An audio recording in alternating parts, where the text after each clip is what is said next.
في ساحة للعلم كنا نلتقي، والحب والإخلاص زاد قلوبنا، نمضي إلى نور اليقين ونرتقي قمم الفلاح وتاجنا أخلاقنا. في ساحة للعلم كنا نلتقي، والحب والإخلاص. بالله من الشيطان الرجيم. بسم الله الرحمن الرحيم. سبح لله ما في السماوات والأرض وهو العزيز الحكيم. له ملك السماوات والأرض يحيي ويميت وهو على كل شيء قدير. هو الأول والآخر والظاهر والباطن وهو بكل شيء عليم. هو الذي خلق السماوات والأرض في 6 أيام ثم استوى على العرش، يعلم ما يلج في الأرض وما يخرج منها وما ينزل من السماء وما يعرج فيها، وهو معكم أينما كنتم والله بما تعملون بصير. له ملك السماوات والأرض وإلى الله ترجع الأمور. يولج الليل في النهار ويولج النهار في الليل وهو عليم بذات الصدور.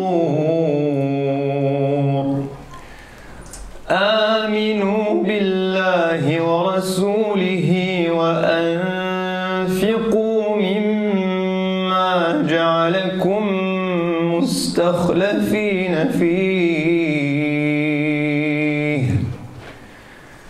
فالذين آمنوا منكم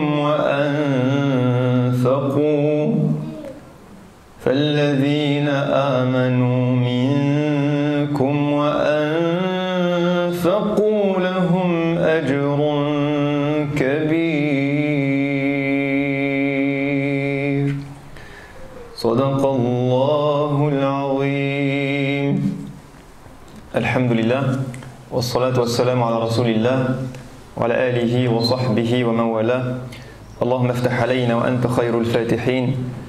اللهم آت نفوسنا تقواها وزكها أنت خير من زكاها، أنت وليها ومولاها. اللهم أرنا الحق حقا وارزقنا اتباعه، وأرنا الباطل باطلا وارزقنا اجتنابه.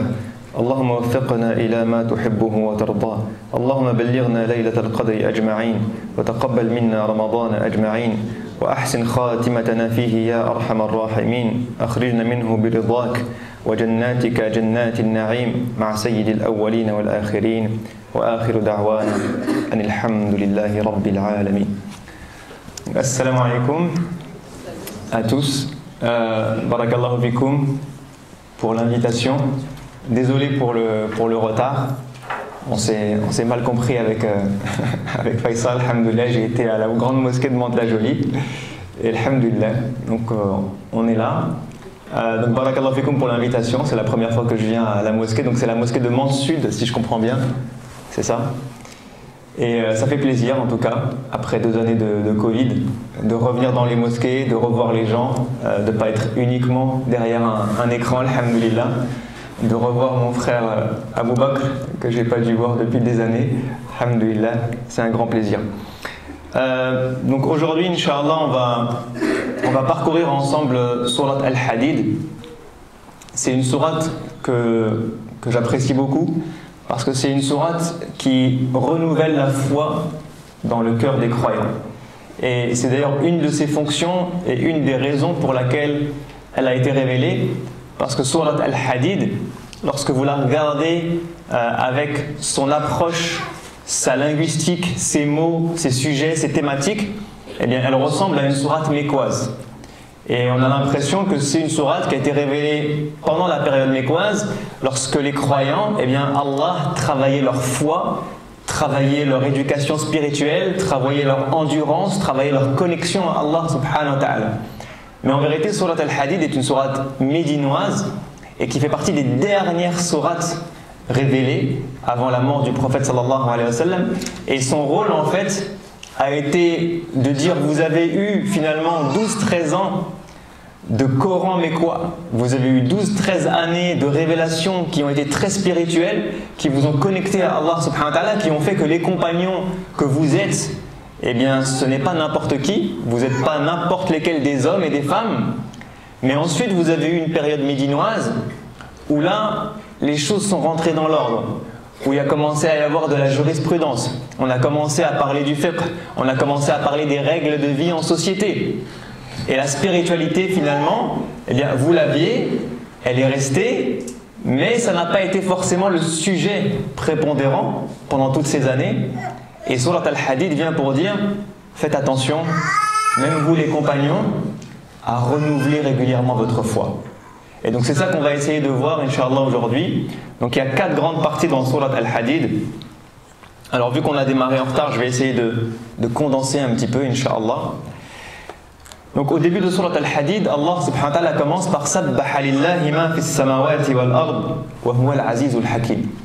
Donc Surat Al-Hadid est une des quelques sourates qui commencent par cette notion de tasbih. Sabbaha lillah. Et d'ailleurs vous remarquerez que le Coran est magnifique parce que la sourate qui vient juste avant est Surat Al-Waqi'ah. Et Surat Al-Waqi'ah se termine avec un verset qui dit quoi? Non. Le dernier verset de Surat Al-Waqi'ah, quelqu'un la connaît? Fasabbih bismi rabbikal azim. D'accord? Donc c'est le verset numéro 77, le dernier verset de Surat Al-Waqi'ah. Ah non, pardon, oui, pas 77, 99, ce qui revient plusieurs fois.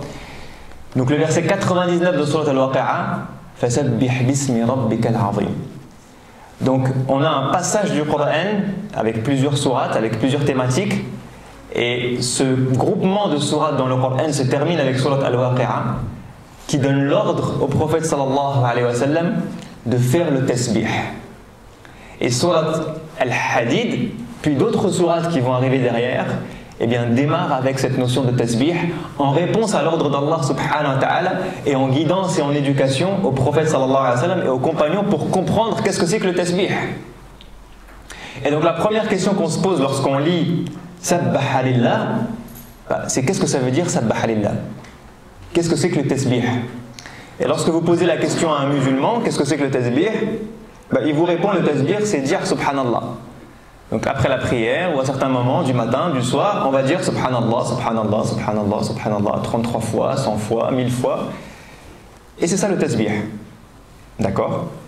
Vous posez la question à un autre musulman qui va vous dire, dans la linguistique, chez les savants, at-tasbih c'est at-tanzih.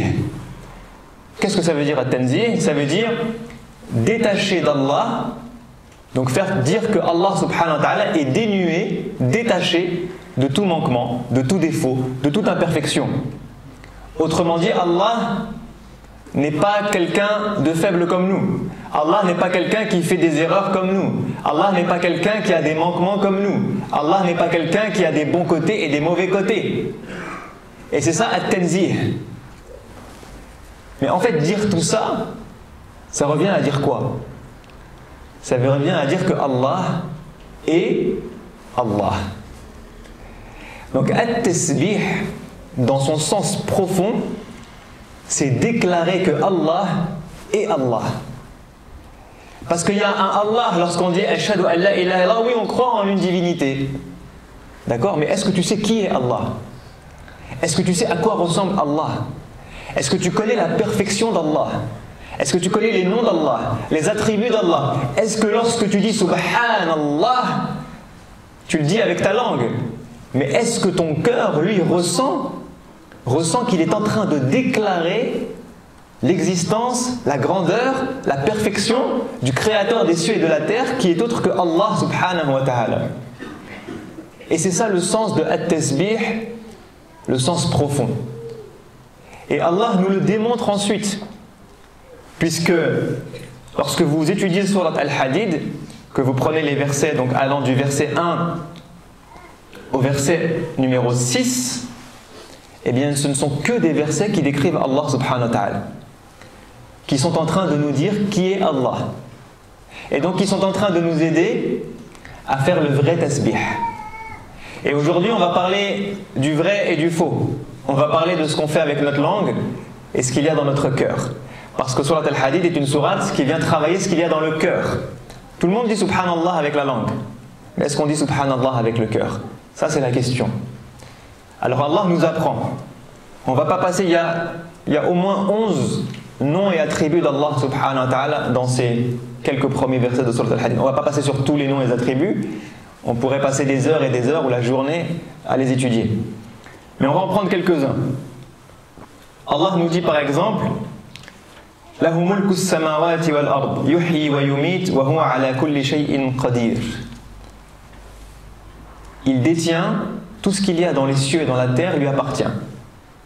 Lahul mulk, ça veut dire que non seulement il détient, il est al-malik, mais aussi al-malik. Il détient tout ce qu'il y a dans les cieux et dans la terre et il décide de tout ce qui se passe dans tous les cieux et dans la terre. Ok? Yuhyi wa yumit. Il donne la mort, il donne la vie et il donne la mort.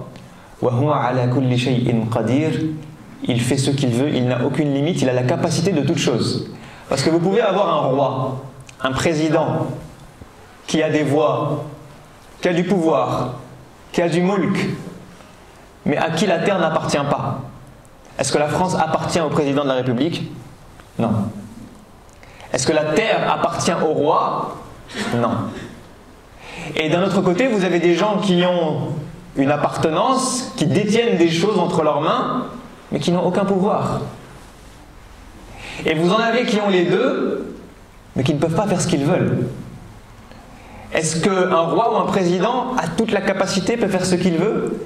On pourrait dire Allah est le maître des cieux et de la terre, mais il est incapable d'agir sur terre. Et c'est pour ça qu'Allah nous dit wa huwa ala kulli shay'in qadir. Il n'y a rien qui est impossible pour Allah subhanahu wa ta'ala. Donc la question qui se pose lorsqu'on lit ça, c'est on veut faire le tasbih. On veut dire subhanallah avec nos cœurs et déclarer la grandeur d'Allah avec nos cœurs. Vous êtes musulman? Oui. Est-ce que vous déclarez que Allah est al-Malik? Oui. Est-ce que vous déclarez que Allah est ala kulli shay'in qadir? Oui. Alors la question, si on le fait avec nos cœurs et pas avec nos langues, pourquoi on ne s'en remet pas à Allah subhanahu wa ta'ala dans nos affaires? Si je sais que tout ce qui se passe dans les cieux et dans la terre est contrôlé par Allah, pourquoi je ne demande pas à Allah quand j'ai besoin d'aller chez le médecin, quand je suis malade, quand j'ai besoin d'un travail, quand je monte un projet, quand je veux réussir mes études, quand je veux éduquer mes enfants? Lahu mulku as-samawati wal ard.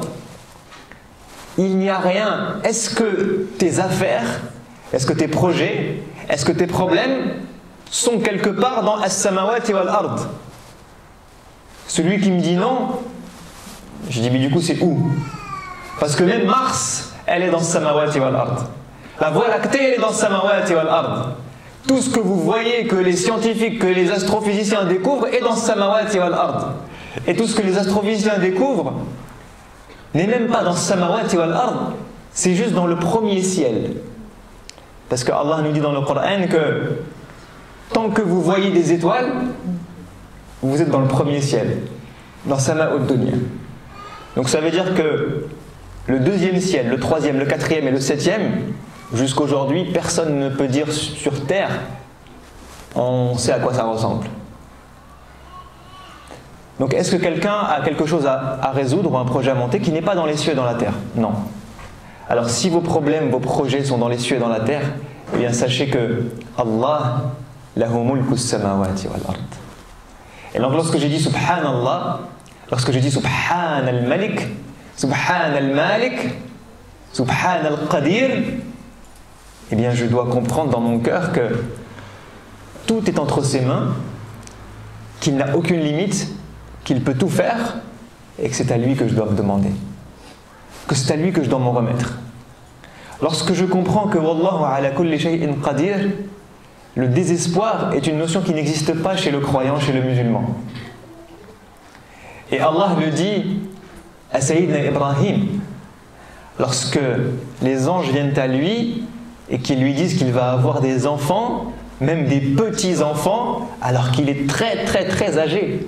Il ne nous donne pas son âge, mais on imagine qu'il a 70, 80 ans. Et il ne comprend pas. Il dit, mais techniquement, scientifiquement, c'est pas possible. Moi, je suis vieux, ma femme est vieille, ou Sayyidina Zakaria, ma femme est stérile. On ne peut pas avoir d'enfant techniquement. Et lorsqu'il commence à remettre en doute, qu'est-ce qu'ils lui disent? Innahu la yaqnatu min rahmatillahi illa al-qawmul kafirun. Subhanallah. Vous vous rendez compte, cette phrase, comment elle est impactante? Si tu désespères de la miséricorde d'Allah, c'est que tu n'es pas croyant. C'est que tu es ingrat. Al-kafir peut avoir deux sens. Celui qui ne croit pas ou celui qui est ingrat. Désespérer de la miséricorde d'Allah, ça veut dire déclarer que Allah n'est pas Allah. Lorsqu'on commence à désespérer, ça veut dire qu'on a oublié que Allah était Ar-Rahman. On a oublié qu'il était Ar-Rahim. On a oublié qu'il était ala kulli shay'in qadir. Pourquoi tu désespères? Parce que Allah n'a pas la capacité de te sortir de ta galère? Pourquoi tu désespères? Parce que ton Seigneur n'est pas Allah? Pourquoi tu désespères? Parce qu'il n'y a plus de sortie, il n'y a plus d'issue de sortie? Mais Allah, il est Al-Fattah, celui qui ouvre toutes les portes. Sauf qu'on oublie quelque chose dans le verset d'avant. Wa huwa al-azizul hakim. Il est Al-Hakim.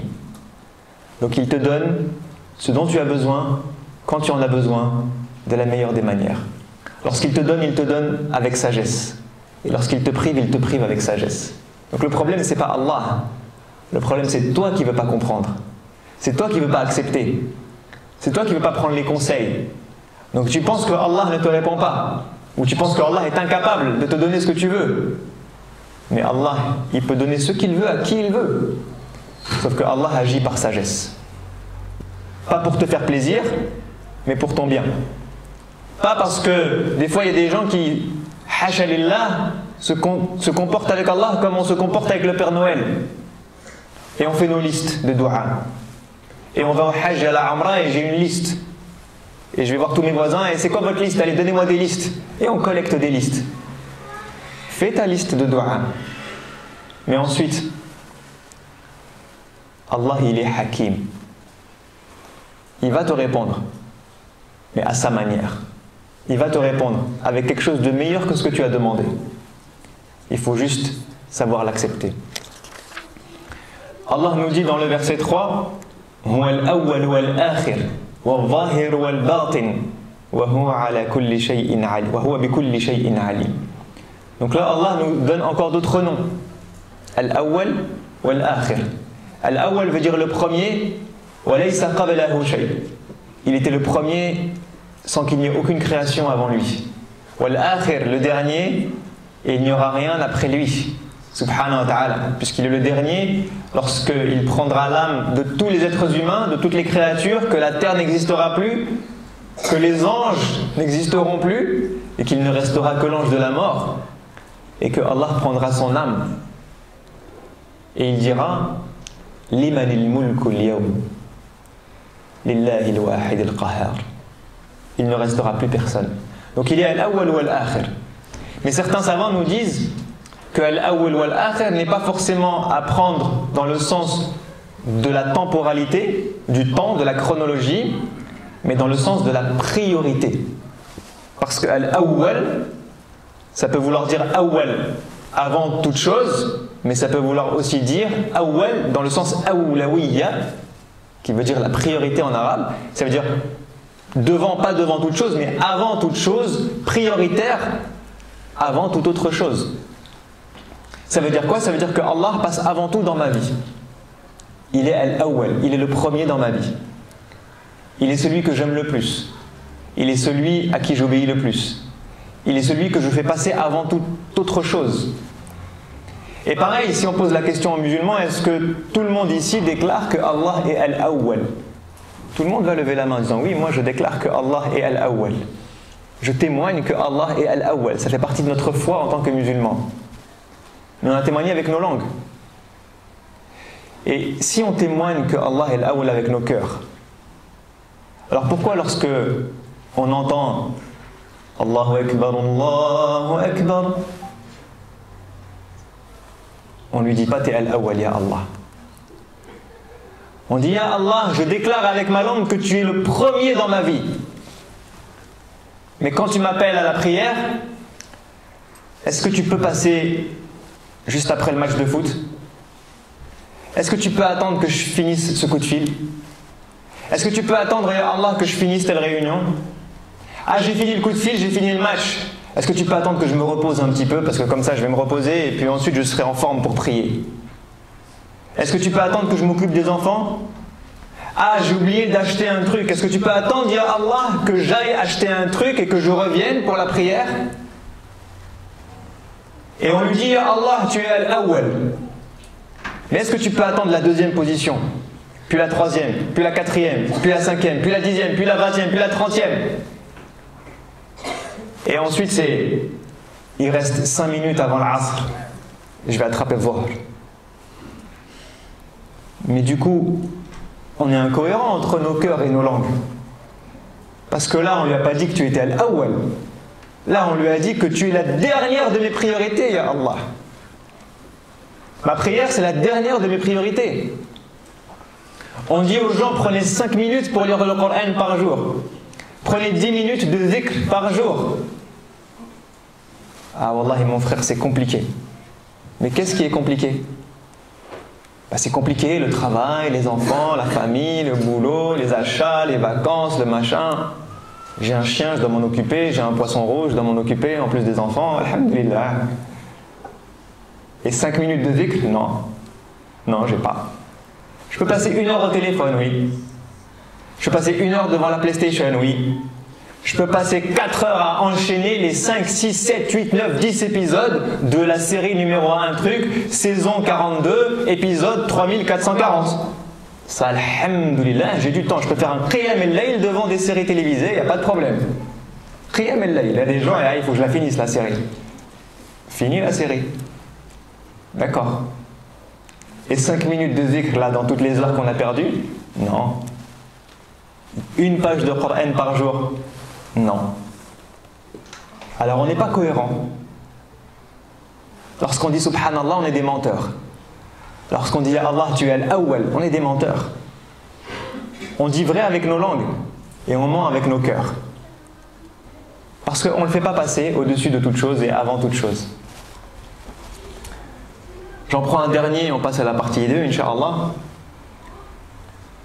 Allah nous dit par exemple, dans le verset 4, wa huwa ma'akum aynama kuntum. Et il est avec vous, où que vous soyez. Subhanallah.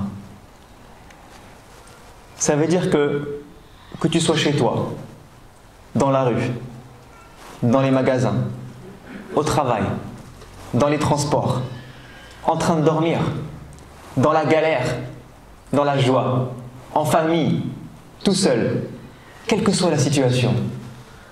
Wa huwa ma'akum aynama kuntum.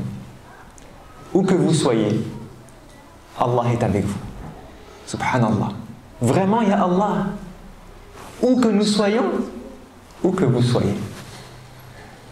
Tellement vrai que Yunus alayhi salam, qui se retrouve dans le ventre d'une baleine, qui est dans l'obscurité du ventre de la baleine, recouverte par l'obscurité de l'océan, recouverte par l'obscurité de la nuit, lorsqu'il dit Subhanak, inni kuntu min al-zalimin, Allah est avec lui.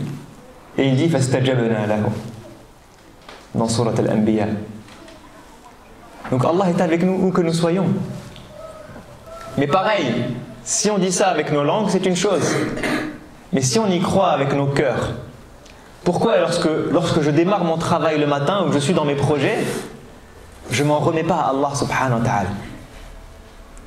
Comme le faisait le prophète sallallahu alayhi wa sallam, Bismillah, tawakkaltu ala Allah, wa la hawla wa la quwwata illa billah. Je démarre mon travail, mais je sais que mon tawakkul, il est en Allah subhanahu wa ta'ala. Et je sais que la hawla wa la quwwata illa billah, pour pas que un shaitan vienne me dire, masha'Allah, t'es fort, masha'Allah, t'es intelligent, masha'Allah, t'as été bon aujourd'hui, t'as été excellent aujourd'hui, t'as fait un bon chiffre d'affaires aujourd'hui, t'as eu des bons résultats aujourd'hui, t'as eu des bonnes notes aujourd'hui. Ah, masha'Allah, comment t'es fort. Et là, on se rapproche de Qarun. Innama utituhu ala ilmin indi, ça c'est moi. Ça c'est moi, c'est mon intelligence, c'est ma force, c'est mon travail, c'est mes efforts. Tu n'es rien du tout. Allah, s'il veut t'handicaper demain, t'es handicapé. Allah, s'il veut que tu perdes ta mémoire demain, tu perds ta mémoire. Allah, s'il veut que tu n'aies plus aucune intelligence demain, tu n'as plus aucune intelligence. Et même les gens intelligents, Wallahi, des fois tu te poses devant une question, un problème, et tu le résous en 30 secondes. Et des fois le même problème, la même question, voire plus simple, et tu passes la journée dessus, et la baraka, elle est partie. Et pourquoi il n'y a pas de baraka? Parce que c'est Allah qui t'éduque, qui t'explique que c'est pas toi. Que quand tu réussis vite, alhamdulillah, tabarakallah, masha'Allah, la quwwata illa billah. Pour t'apprendre ça, al-quwwa, la force, elle vient d'Allah. La baraka, elle vient d'Allah. Donc si on sait que Allah est avec nous, pourquoi on ne le prend pas comme allié? Pourquoi quand on démarre nos projets, on ne fait pas ce zikr? Lorsque je me réveille le matin et que j'entends le bruit des oiseaux, pourquoi je ne dis pas asbahna wa asbah al-mulku lillah? Que je me rappelle avec le bruit des oiseaux que Allah est avec moi. Quand je suis dans la galère, quand je suis dans la solitude, pourquoi je ne fais pas des du'as? Pourquoi je ne lui dis pas Ya Allah, j'ai besoin de toi? Le prophète sallallahu alayhi wa sallam, lorsqu'il rentre de At-Taif, qu'on lui a balancé des cailloux, qu'on l'a humilié, qu'on l'a insulté, qu'il saigne, le prophète sallallahu alayhi wa sallam saigne, et qu'il se retrouve tout seul. Il est tout seul, au milieu de nulle part, sans personne. À qui il parle? Il parle à Allah subhanahu wa ta'ala. Il lui dit, Ya Allah, qu'est-ce qui m'arrive? Vers qui tu m'as envoyé? C'est quoi ces gens? Et il termine sa parole par malgré tout ce qui m'arrive, malgré tout ça, si toi, Ya Allah, tu es satisfait de moi, alors je m'en fiche. Je m'en fiche des insultes. Je m'en fiche de l'humiliation. Je m'en fiche des blessures. Je m'en fiche de saigner. Je m'en fiche de l'échec. Tout ça ne compte pas pour moi. Ce qui compte pour moi, c'est que toi, Ya Allah, tu sois satisfait. Donc quand on est tout seul et quand on est dans la galère et quand on vit une épreuve, pourquoi est-ce qu'on ne lui parle pas à lui? Si on sait que wa huwa ma'akum aynama kuntum, pourquoi on ne fait pas attention à son regard? Les savants nous disent istahyi min Allah kama tastahyi min ar-rajul as-salih. Sois pudique et aie honte vis-à-vis d'Allah, comme tu serais pudique et que tu aurais honte si tu étais en présence d'une personne pieuse. Pourquoi ils disent ça? Parce que lorsqu'on est dans une assemblée comme celle-là, lorsque vous êtes devant la mosquée en train de discuter avec les frères et avec les sœurs, masha'Allah, qui prient jour et nuit, qui invoquent Allah jour et nuit, qui font des sadaqas jour et nuit, faites attention à ce que vous dites. Faites attention à ce que vous regardez. Faites attention à là où vous allez. Faites attention à ce que vous écoutez. Mais lorsque on se retrouve seul, eh bien, les paroles ne sont plus les mêmes. La vulgarité va commencer à sortir. Avec les frères et les sœurs, avec les gens pieux, masha'Allah, on est tous des bisounours. On est souriant, on est aimant, on est fraternel. On sort, on se retrouve seul, on devient colérique. On devient dur. On devient orgueilleux.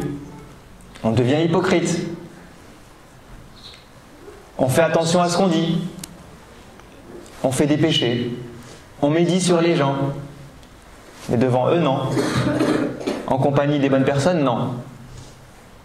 Donc si on sait que wa huwa ma'akum aynama kuntum, si Allah est avec moi où que je sois, eh bien alors je dois faire attention à faire des bonnes œuvres pour lui plaire à lui et à éviter les péchés par crainte de lui, parce qu'il est avec moi à chaque instant. D'accord? Donc cette première partie de la sourate nous explique finalement qu'est-ce que c'est que at-tasbih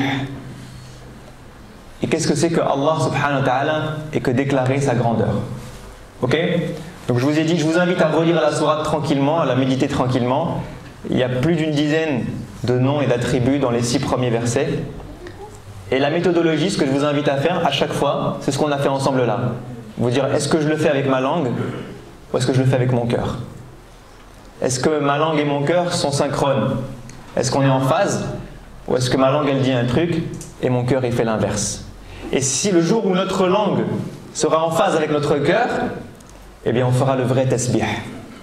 Lorsqu'on dira Subhanallah, lorsqu'on obéira à l'ordre d'Allah dans Surat Al-Waqi'a, Fasabbih bismi rabbikal azim, on déclarera la grandeur de Al-Azim avec nos langues et avec nos cœurs.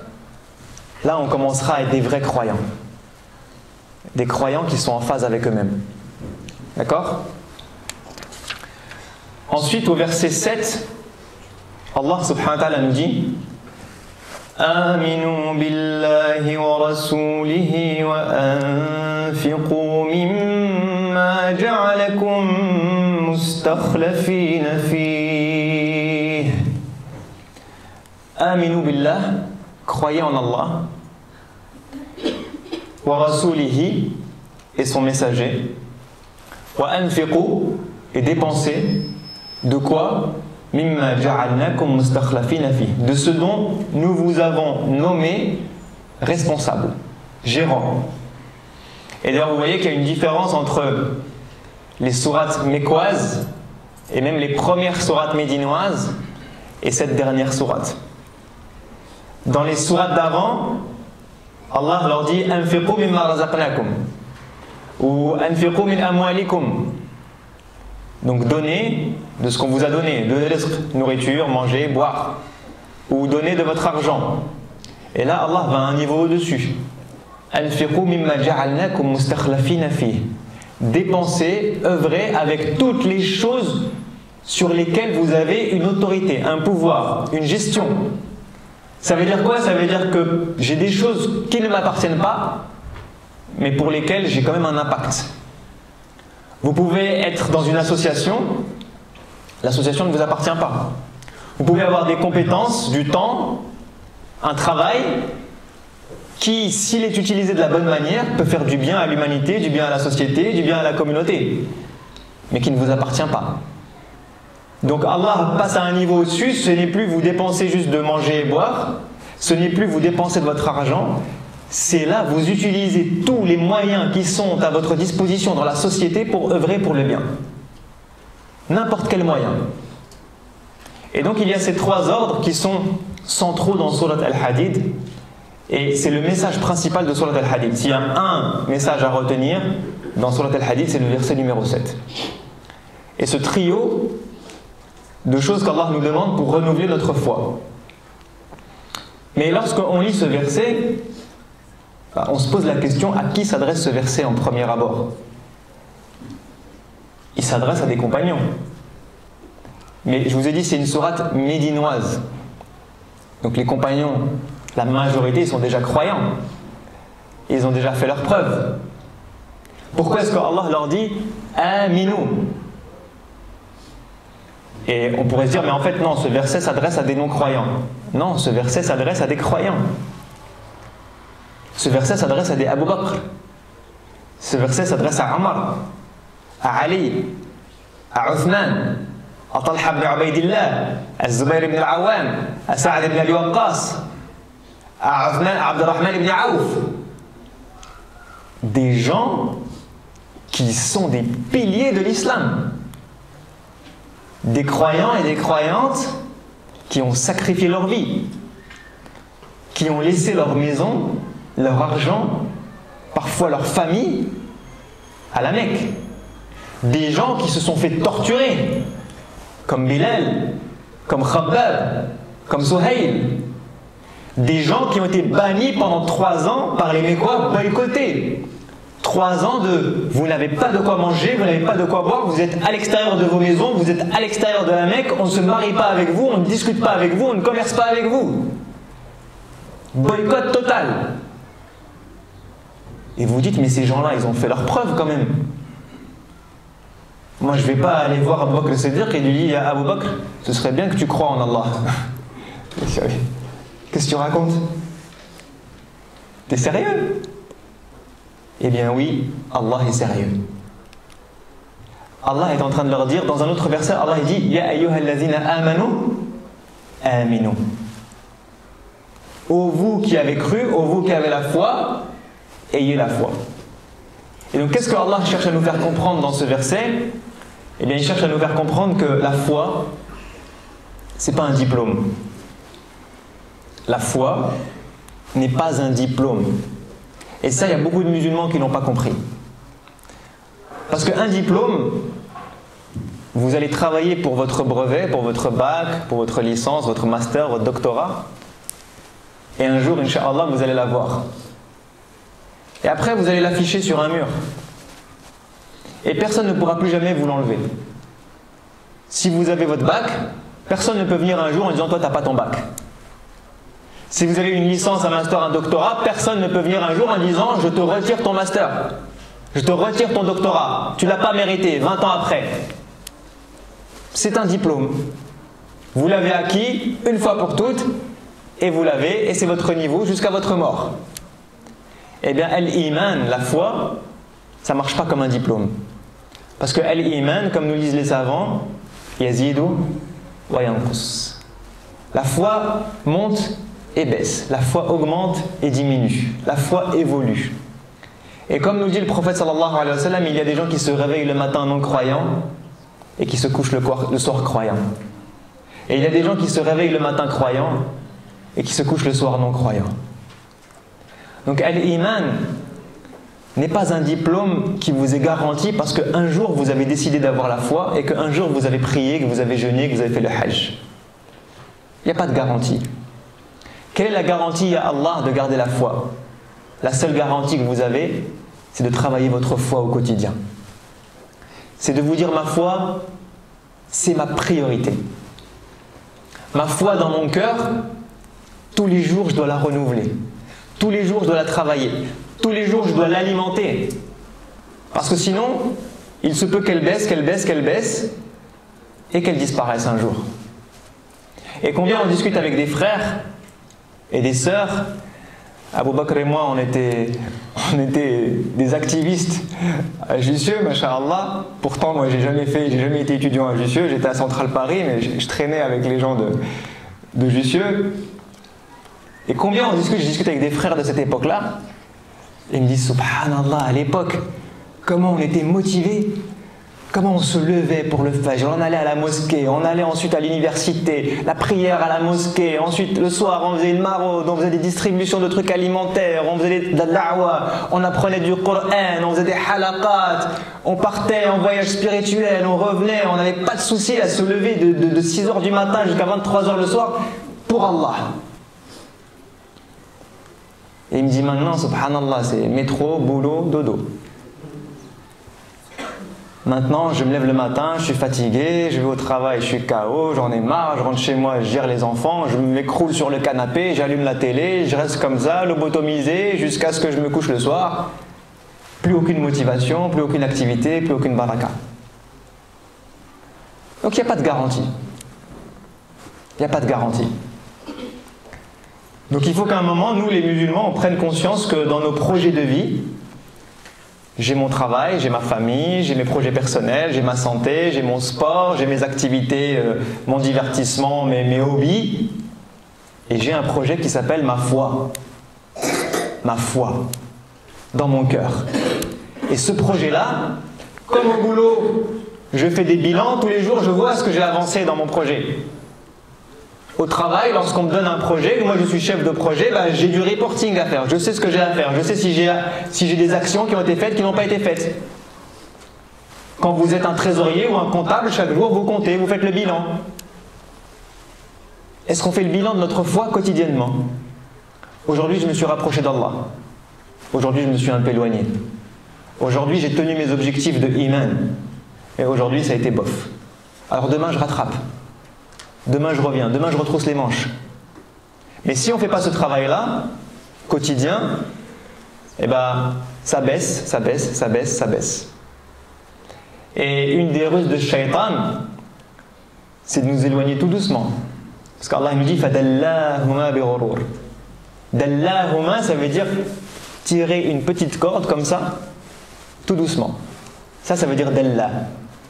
Et d'ailleurs, c'est pour ça qu'on utilise le même mot dans Surat Yusuf. Quand ils sortent Yusuf du puits, ils disent Fa'adala dalwa. D'accord? Donc Dalla, comme ça, c'est je tire tout doucement une petite corde. Et donc c'est imperceptible. Donc Ash-Shaytan, il peut vous éloigner d'Allah tout doucement, tout doucement, tout doucement, tout doucement. Vous regardez aujourd'hui, vous regardez demain, à 99% ça ressemble. Ouais, mais il y a 1% qui est parti. Après-demain, 98%. Ça ressemble. On dit, ah, alhamdulillah, c'est pareil, c'est pas grave, j'ai pas perdu beaucoup. Ouais, mais il y a 1% qui est parti. Au bout d'un an, 2 ans, 3 ans, c'est la moitié qui est partie. Donc travailler la foi dans notre cœur régulièrement. Ensuite, le deuxième, donc, wa bi rasulihi. Wa rasulihi. Donc, premier axe de travail de Surat Al-Hadid, la foi en Allah, dans mon cœur. Et là, on comprend pourquoi les 6 versets qui ont précédé, juste, ils nous parlent d'Allah. Il nous donne 6 versets qui décrivent Allah, et ensuite, il me dit Aminu billah. Je vous ai décrit Allah. Parce que si quelqu'un pose la question, ça veut dire quoi? Aminu billah. Eh bien, je vous ai dit juste avant. له ملك السماوات والأرض العزيز الحكيم هو الأول والآخر والظاهر والباطن وهو بكل شيء عليم وهو معكم أينما كنتم يعلم ما يلج في الأرض وما يخرج منها وما ينزل من السماء وما يعرج فيها آمنوا بالله آمنوا بالله. Relisez les 6 versets, relisez les 6 versets, connectez-vous à Allah, croyez en Allah, faites rentrer la foi en Allah dans votre cœur. Aminu billah. Et renouvelez ça tous les jours, tous les jours, tous les jours. C'est bon, j'ai compris le numéro 1. Axe numéro 2. Wa rasulihi. Le prophète sallallahu alayhi wa sallam. Ça veut dire quoi croire au prophète sallallahu alayhi wa sallam? Ça veut dire croire qu'il est le messager, croire qu'il est le prophète, croire qu'il est le guide, croire qu'il est notre modèle. لَقَدْ كَانَ لَكُمْ فِي رَسُولِ اللَّهِ أُسْوَةٌ حَسَنَةٌ. Et pareil, les musulmans, on va leur dire, mais est-ce que vous avez la foi au prophète sallallahu alayhi wa sallam? Oui, on a la foi. Est-ce que vous considérez que c'est votre modèle? Bah oui, c'est écrit dans le Coran, c'est notre modèle. Mais du coup, si c'est le prophète sallallahu alayhi wa sallam notre modèle, pourquoi on mange comme on mange? Pourquoi on s'habille comme on s'habille? Pourquoi on dit ce qu'on dit? Pourquoi on fait des bêtises? Le prophète sallallahu alayhi wa sallam, il faisait de la médisance? Non. Le prophète sallallahu alayhi wa sallam, il passait des heures devant des matchs de foot et des séries télévisées? Non. Le prophète sallallahu alayhi wa sallam, il disait des insultes? Non. Le prophète sallallahu alayhi wa sallam, il passait ses journées à glander? Non. Le prophète sallallahu alayhi wa sallam, il avait des voisins pauvres et des SDF pauvres en bas de chez lui, il les laissait crever de faim? Non. Le prophète sallallahu alayhi wa sallam, il avait la possibilité de travailler, d'œuvrer et il préférait rester paresseux? Non. Le prophète sallallahu alayhi wa sallam, il dormait la journée, la nuit et il se réveillait à midi sans prier le fajr et même sans prier le dhuhr? Non. Alors c'est qui votre modèle? C'est qui notre modèle? C'est pas le prophète sallallahu alayhi wa sallam. On le dit avec nos langues. Mais encore une fois, c'est pas dans nos cœurs. C'est pas dans notre comportement. C'est pas dans nos journées. C'est pas dans nos manières d'agir. Est-ce qu'on pourra le voir en face le jour du jugement et lui dire Ya Rasulallah, je témoigne que tu as été mon modèle, que je t'ai aimé, que je t'ai suivi, que j'ai marché sur tes pas? Est-ce que ça on peut lui dire? Et donc c'est pour ça qu'Allah nous dit Aminu billahi wa rasulihi. Donc croyez en Allah, renouvelez la foi en Allah dans votre cœur, premier axe. Et deuxième axe, il vous faut un modèle pratique. Quand je me réveille le matin, j'ai besoin de savoir ce que je fais. Quand j'ai des décisions, des choix à prendre, il faut que je sache comment je fais. Quand je dois concevoir c'est quoi mon modèle de vie, c'est quoi ma philosophie dans la vie, c'est quoi mon état d'esprit dans la vie, et bien je prends le prophète sallallahu alayhi wa sallam comme modèle. Et troisième axe, et dépensez de ce dont Allah vous a nommé gérant, responsable, gestionnaire. Donc dépensez de votre argent, dépensez de votre temps pour Allah, dépensez de votre intelligence pour Allah. Masha'Allah, dans la communauté, il y a des gens qui sont très intelligents. Et Masha'Allah, dans leur travail, c'est les meilleurs. Mais pourquoi, si dans notre travail on est les meilleurs, pourquoi est-ce qu'on ne met pas cette intelligence aussi au service de l'islam, au service de la communauté, au service de la société? Ou est-ce que notre intelligence, c'est juste pour gagner de l'argent? C'est juste pour faire du business? C'est juste pour ma carrière? Pour passer devant les autres? Pour leur mettre des bâtons dans les roues? Pour faire du business et vendre et acheter? Pourquoi est-ce qu'on ne met pas notre intelligence dans des projets de bienfaisance? Nos moyens, nos capacités intellectuelles, nos compétences, notre temps, notre argent, tout ce que Allah nous a donné, dans tout ce qui peut être utile à la société. Donc ça, c'est les trois axes pour être un musulman épanoui. Une foi en Allah qui se renouvelle quotidiennement, un modèle de vie qui est le prophète sallallahu alayhi wa sallam, et un but dans la vie qui est d'agir, de dépenser, d'œuvrer, de ne pas rester, de ne pas passer notre vie et de mourir sans avoir eu d'impact. Et ça, c'est une question que je m'invite moi-même et chacun d'entre nous à nous poser. Si demain je meurs, qu'est-ce qui restera de moi sur terre? Quelle empreinte j'aurai laissée sur terre? Qu'est-ce que les gens vont se rappeler? Et vous savez, je ne suis pas en train de vous parler d'avoir un prix Nobel, ou de Steve Jobs, ou de Nelson Mandela, ou de je ne sais qui. Non. Je suis en train de vous parler de gens qui parfois, wallah, il y a des gens qui meurent, et subhanallah, on a vu des gens mourir ces derniers temps avec le Covid, la maladie et tout ça. Il y a des gens qui meurent et ils meurent inaperçus. Et il y a des gens qui meurent et vous avez 100 personnes, 200 personnes à la janaza. Et vous dites, mais vous connaissiez un tel, elle a fait quoi? C'était une maman, tranquille, inconnue de l'histoire de l'humanité, elle n'a pas de page Facebook, elle n'a pas de compte Instagram, c'est pas une influenceuse, c'est juste une maman. Ils disent, oui, mais elle, à chaque fois qu'on l'a vue, elle avait une belle parole. Lui, à chaque fois qu'il nous a parlé, c'était avec le sourire. Lui, on n'a jamais vu quelqu'un d'aussi serviable dans notre vie. Tu l'appelles, tu as n'importe quel problème, 5 minutes, il est devant chez toi. Elle, on n'a jamais vu une personne aussi endurante. Elle a eu des problèmes dans sa vie, elle a perdu ses enfants, elle a eu un cancer, elle a eu je ne sais quoi, et sa seule parole c'était Alhamdulillah. Et il y a des gens comme ça qui impactent les autres. C'est des musulmans lambda, mais ils ont laissé une empreinte. Ils ont appliqué ça. Moi, je vais dépenser de mon amour. Moi, je vais dépenser de mon écoute. Moi, je vais dépenser de mes conseils. Moi, je vais dépenser de mon intelligence. Moi, je vais dépenser de mon endurance. Moi, je vais dépenser de mon argent. Moi, je vais dépenser de ci et de ça. Mais ils ont donné. Ils ont donné aux autres. À tel point que les autres, le jour de leur mort, ils sont là. Et à tel point que les autres, 10 ans, 20 ans, 30 ans après, ils se rappellent encore d'eux et de leur impact dans leur vie. Est-ce que nous, on est des musulmans comme ça? Alors je vais aller vite pour la suite, Inch'Allah, parce que sinon on va rester encore des heures. Et je vais vous endormir, et après vous allez m'insulter, vous allez me virer de la mosquée. Allah, dans les versets qui viennent, passe, donc ça c'est la deuxième partie de la sourate, Allah passe à une phase de motivation. Et donc il nous invite dans le verset 7 à croire en lui, à suivre le modèle du prophète sallallahu alayhi wa sallam et à dépenser de notre argent, de nos biens, de notre temps, de tout ce qu'il nous a donné, que nous pouvons gérer.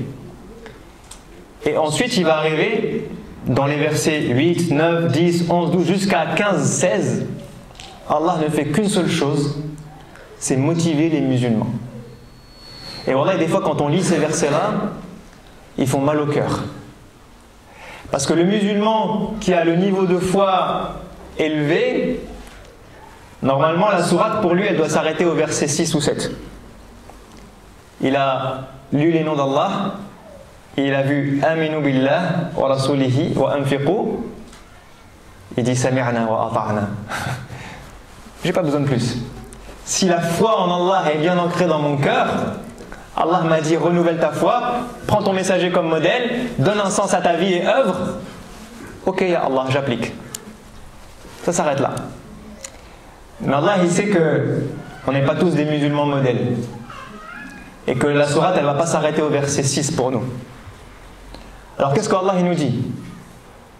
Il nous dit si vous faites ça,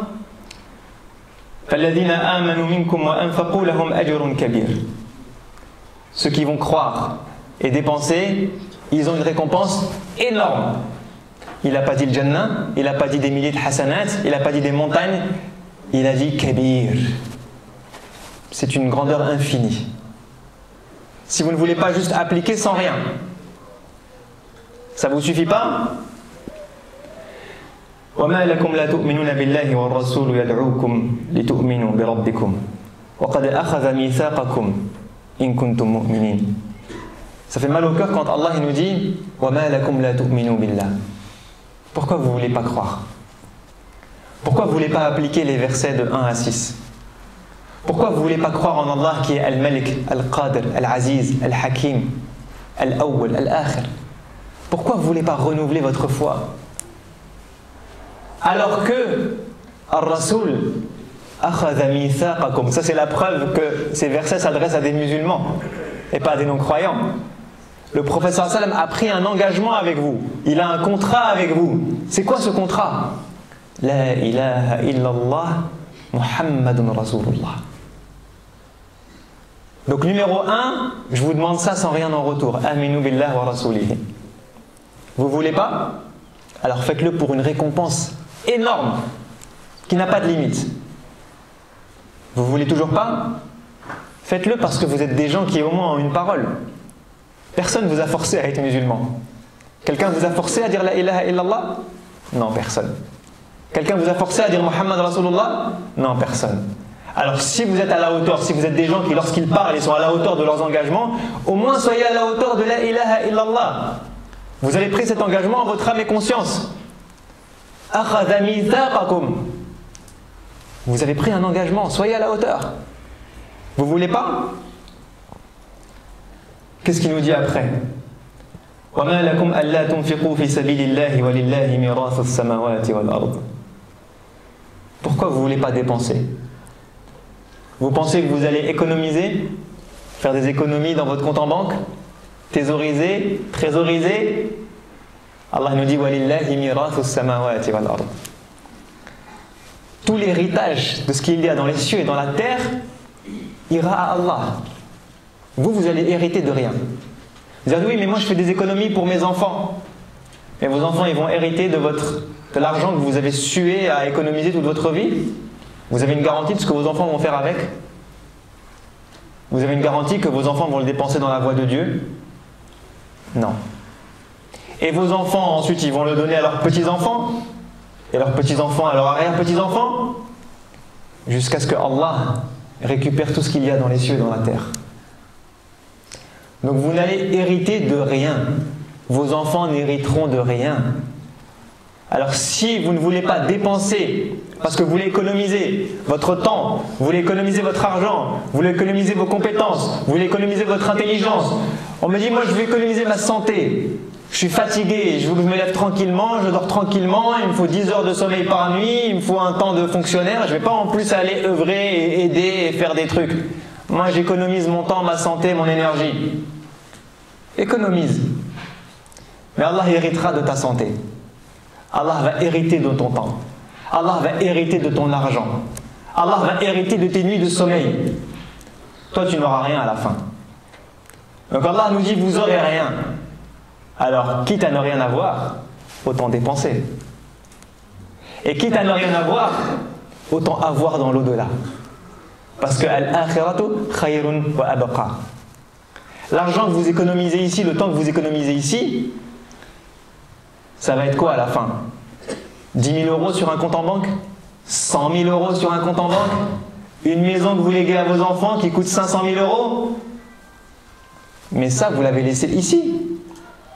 Le jour où vous vous retrouvez dans votre tombe, votre maison, vous avez laissé à vos enfants, elle n'est pas dans la tombe avec vous.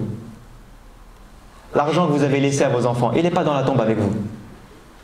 Le temps, la paresse, le sommeil que vous avez économisé pour être en bonne santé dans cette vie, il n'est pas dans la tombe avec vous.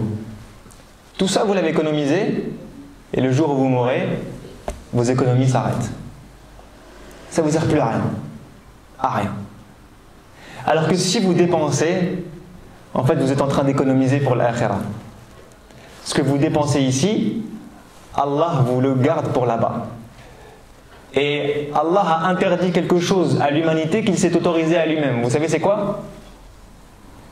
C'est quoi le seul truc qu'Allah a interdit à l'humanité et qu'il s'est autorisé à lui-même? Comment? Al-Zulm? Non, Allah s'est interdit Al-Zulm à lui-même. Quelque chose qu'Allah s'est autorisé à lui, mais pas à nous. J'ai entendu là-bas Al-Qard, Al-Riba, l'intérêt. Ouais? Ya'khudhu as-sadaqat wa yarbu as-sadaqat. Allah s'est autorisé Al-Riba. Allah s'est autorisé Al-Qard. Man dha alladhi yuqridu Allah qardan hasana. Donc ce que vous investissez ici, Allah vous le multiplie. Subhanallah. Donc Allah est en train de nous dire pourquoi vous ne dépensez pas. Et juste après, il dit Man dha alladhi yuqridu Allah qardan hasanan fayudha'ifahu lahu. Vous voulez toujours pas dépenser? Ce verset il fait mal au cœur. Vous voulez pas dépenser sans rien en retour? Alors prêtez à Allah. Subhanallah. Vous imaginez une maman qui vient voir son fils et qui lui dit mon fils, je sais que tu es avare. Je sais que tu ne donnes pas sans rien en retour. Mais là je suis dans la galère, j'ai besoin de 50 euros, j'ai besoin de 100 euros. Je ne te demande pas de me les donner. Est-ce que tu peux me les prêter mon fils? Subhanallah. Ça ferait mal au cœur d'entendre une maman dire ça à son fils. Et bien Allah est en train de nous dire donnez, dépensez, croyez en moi, sans rien en retour. Vous ne voulez pas dépenser? Vous ne voulez pas croire? Alors prêtez-moi. Prêtez-moi, comme ça vous avez une garantie que c'est juste un prêt. Et que vous l'aurez en retour. Subhanallah. Ensuite Allah subhanahu wa ta'ala nous dit يوم ترى المؤمنين والمؤمنات يسعى نورهم بين أيديهم وبأيمانهم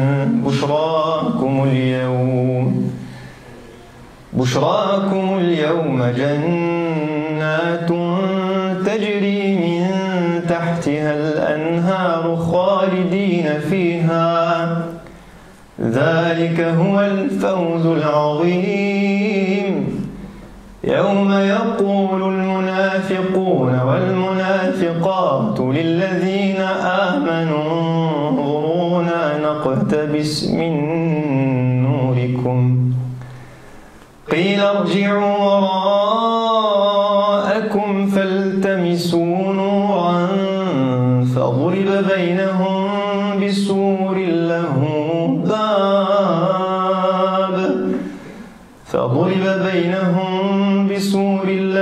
باب باطنه فيه الرحمة وظاهره من قبله العذاب.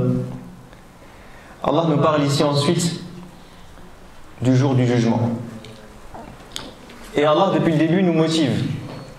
Et il dit croyez en Allah sans rien en retour. Croyez en Allah et dépensez. Croyez en Allah et dépensez pour avoir une récompense énorme, pour avoir beaucoup de choses, pour avoir le paradis, parce que vous n'allez rien avoir en retour, parce que vous tenez vos engagements vis-à-vis d'Allah subhanahu wa ta'ala de la ilaha illallah. Vous ne voulez pas dépenser, juste donnez-moi, prêtez-moi et je vous rendrai. Et si vous ne voulez toujours pas, eh bien sachez que le jour du jugement, ce sera trop tard. Le jour du jugement, il y a des gens qui viendront avec la lumière et d'autres qui seront dans l'obscurité. Et ceux qui seront dans l'obscurité demanderont à Allah à ceux qui ont dans la lumière, donnez-nous un peu de votre lumière. Et on leur dira, revenez en arrière. Remontez le temps si vous êtes capable. Parce que la lumière du jour du jugement, elle se gagne ici et maintenant. Elle ne se gagne pas le jour du jugement. Le jour du jugement, ce sera trop tard. Et Allah termine ce passage en nous disant, et je vais m'arrêter là-dessus, Inch'Allah, parce qu'il nous reste encore la moitié de la sourate, donc on en a encore pour longtemps. Allah dit, Alam ya'ni lilladhina amanu an takhsha'a qulubuhum li dhikrillah. N'est-il pas venu le temps pour que ceux qui ont la foi, eh bien, voient leur cœur frémir, se connecter, être humble, obéir à Allah subhanahu wa ta'ala. Et les savants nous disent qu'il y a deux possibilités pour ce verset d'explication ou d'interprétation. Il y a une interprétation qui est: est-ce que depuis que tu es né, le temps n'est pas venu pour que tu te réveilles et que ton cœur se réveille? Tu as 20 ans, 30 ans, 40 ans, 70 ans, 80 ans. Est-ce que le temps n'est pas venu? Alam ya'ni lilladhina amanu. Le temps n'est-il pas venu pour que tu te réveilles, pour que ton cœur puisse enfin se réveiller? Je vous dis depuis le début, c'est une adoration du cœur dont on parle. Et Allah ici nous dit que vos cœurs se réveillent. Et il y a une autre explication du verset, c'est: est-ce que depuis le début de la sourate, le temps n'est pas venu pour que ton cœur se réveille? Je t'ai dit Sabbaha lillah, ça t'a pas suffi? Je t'ai donné mes noms et mes attributs pour t'expliquer qui j'étais, ça t'a pas suffi? Je t'ai demandé de croire en moi, en ton messager et d'œuvrer, ça t'a pas suffi? Je t'ai motivé en te parlant de la récompense énorme, en te parlant du jour du jugement, en te parlant du fait qu'il ne te restera rien sur cette terre, en te demandant juste de me prêter, en te parlant de la lumière du jour du jugement, de ceux qui auront la lumière et ceux qui n'auront pas de lumière le jour du jugement. Je t'ai parlé de tout ça. Ça fait 16 versets que je te parle. Ça fait 16 versets, mon serviteur, que je te parle. Et que j'essaie de te motiver à réveiller ton cœur. Est-ce que le temps n'est pas venu?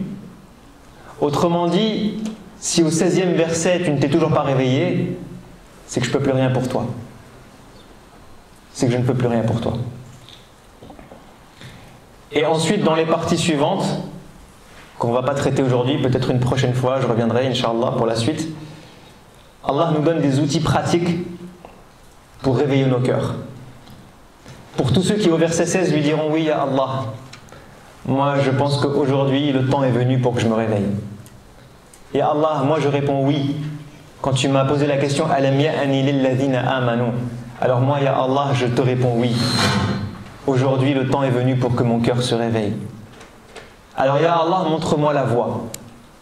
Comment je dois faire au quotidien pour que mon cœur reste réveillé? Et c'est ça qui est magnifique dans le Coran, c'est que Allah arrive à nous motiver spirituellement, à nous projeter dans l'akhira, à nous faire voyager, à toucher nos cœurs avec sa parole, et ensuite à nous donner un plan d'action détaillé. Subhanallah. Tout ça dans la même sourate. Et lorsque vous lisez la 3e partie, je vous invite à le faire tranquillement à la maison. Allah nous donne 4 conseils. Je vous donne les 4 conseils et je vous laisse les chercher à la maison. Le premier conseil, c'est de se connecter au Coran. Alam ya'ni lilladhina amanu an takhsha'a qulubuhum li dhikrillahi wa ma nazala min al-haqq wa la yakunu kalladhina utul kitaba min qabl fatala alayhimul amad faqasat qulubuhum. Allah là, il nous dit: premier, vous voulez vraiment que vos cœurs se réveillent? Vous voulez vraiment appliquer Aminu Billah et renouveler votre foi au quotidien? Premier conseil, régularité de votre relation avec le Coran. Coran tous les jours. C'est pas un jour sur deux, c'est pas une fois par mois, c'est pas juste le mois du Ramadan. Tous les jours. Mais pourquoi il y a Allah tous les jours? Parce que regarde les communautés qui t'ont précédé. Qu'est-ce qui s'est passé? Tala alayhimul amad. Le Coran, le rappel d'Allah, c'était plus tous les jours, c'était une fois par an, une fois tous les 2 ans, une fois tous les 10 ans. Et plus je m'éloigne, et plus la fréquence devient faible de connexion au rappel d'Allah et à la parole d'Allah, qu'est-ce qui se passe? Faqasat qulubuhum. Subhanallah. Il y a un lien direct entre la fréquence du Coran et la dureté du cœur. Plus vous vous connectez à la parole d'Allah, plus votre cœur sera connecté. Et moins vous vous connecterez à la parole d'Allah, et plus votre cœur deviendra dur. Et c'est pour ça qu'Allah dit juste après, dans le verset d'après, attendez, j'ai sauté la page, verset 16, non, je ne suis plus dans la bonne sourate. Alhamdulillah. Je me disais aussi. Allah dit juste après,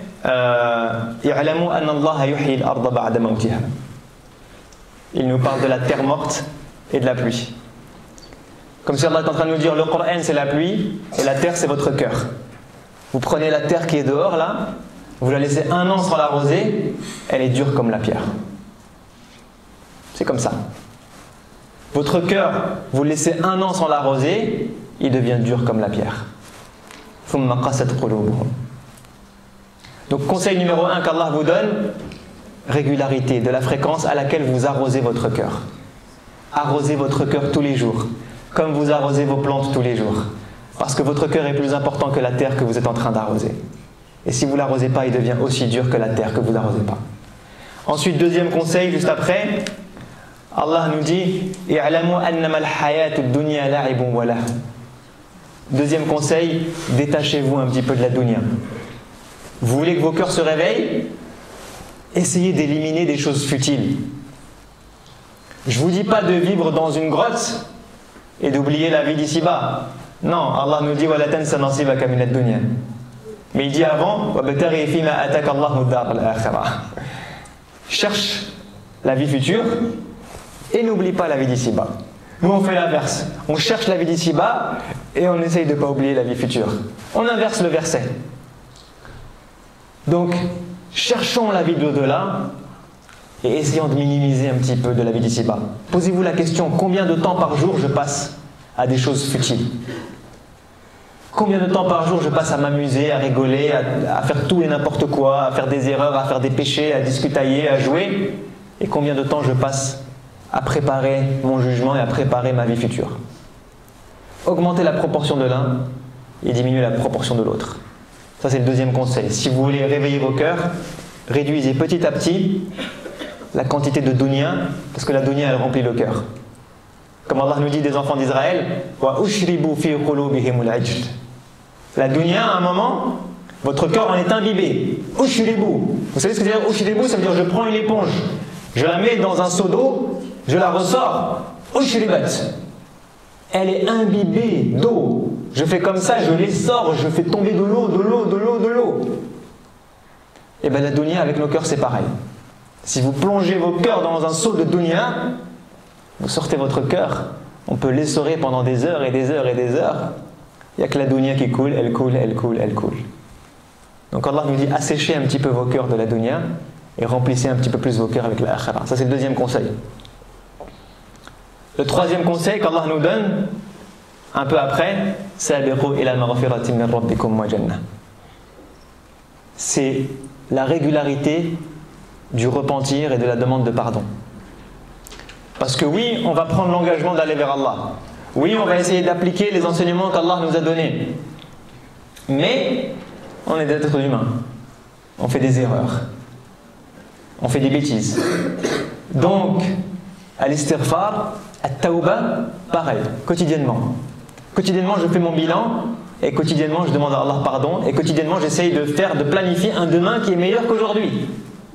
Et si tous les jours, je m'améliore un petit peu, eh ben, je rentre dans ce cercle vertueux où ma foi ne baisse pas. Ma foi, elle augmente, où elle se maintient avec la vie et les épreuves et le temps. D'accord? Et quatrième et dernier conseil, qui est donné dans la dernière partie, c'est de prendre des modèles inspirants. Et on a le prophète sallallahu alayhi wa sallam qui est un modèle. Allah nous parle dans le Coran de Ibrahim, il nous parle de Nuh dans la fin de la sourate, il nous parle de Isa alayhi salam, et il a choisi ces prophètes-là parce que Ibrahim a construit des choses. Nuh a construit quelque chose. Et Isa alayhi salam était amour et miséricorde pour l'humanité tout entière, était tendre. Donc Allah nous montre ici des modèles inspirants qui peuvent nous aider aussi à renouveler notre foi au quotidien et à avancer, parce que quand on les voit, on a envie d'être comme eux. Et quand on a un modèle inspirant devant soi, ben ça motive, ça donne envie d'avancer, ça donne envie d'être comme lui, ça donne envie de prendre exemple sur lui, modèle sur lui. Et quand nos modèles, c'est les stars, quand nos modèles, c'est les chanteurs, les danseurs, les joueurs de foot, eh ben on fait comme eux. Et donc on ne s'étonne pas après qu'on se comporte comme des stars, qu'on se comporte comme des gens qui ont le culte de l'image, qu'on se comporte comme des gens qui disent tout et n'importe quoi juste pour attirer l'attention, qu'on se comporte comme des gens qui s'habillent comme n'importe comment. Il y a un joueur de foot qui se réveille le matin, il a raté sa coupe de cheveux, il va sur le terrain, le lendemain on a tous les jeunes musulmans qui ont raté leur coupe de cheveux. Pourquoi? Il a juste raté sa coupe de cheveux, mon frère. Oui, mais alhamdoulilah, c'est mon modèle. Donc vos modèles et votre inspiration vont aussi orienter votre vie et votre foi. Posez-vous la question, qui sont mes modèles? D'accord? Donc 4 conseils pour avoir une foi qui perdure, Inch'Allah, jusqu'à notre mort. 1. Connexion régulière à la parole d'Allah. Comme ça. Je crois qu'il a un faux contact. Connexion régulière à la parole d'Allah. Et essayer de raviver la foi dans notre cœur tous les jours avec la parole d'Allah. 2. On diminue un peu de la dunya et on met de la akhira. On s'éloigne de tout ce qui est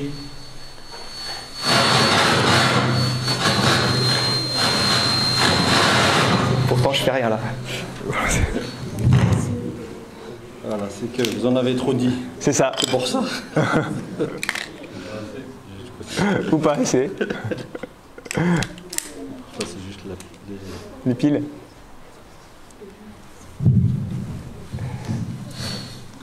Je crois que je pense que c'est une question de distance. C'est une distance avec lui, je pense. 2. On essaye de... Je vais m'arrêter. On essaye de s'éloigner de la dunya un petit peu. 3. Repentir quotidien. Pour effacer les péchés du cœur. Je vais faire sans micro pour la fin. Ouais. Comment ça s'éteint? Voilà. Donc 3. On renouvelle le repentir quotidiennement, Inch'Allah. Et 4. On essaie de se trouver des modèles inspirants, des modèles qui nous permettent d'œuvrer dans cette vie et de les suivre en tant qu'inspiration. Et Allah subhanahu wa ta'ala, ce qui est magnifique dans Surat Al-Hadid, c'est qu'il nous donne un modèle inspirant qui est le fer lui-même. Et on peut se poser la question, pourquoi Allah a appelé Surat Al-Hadid Al-Hadid? Et vous avez juste ce verset qui parle, vous avez un verset qui cite, ouais, la pagination elle est, qui cite comment dire, le fer, où Allah subhanahu wa ta'ala nous dit,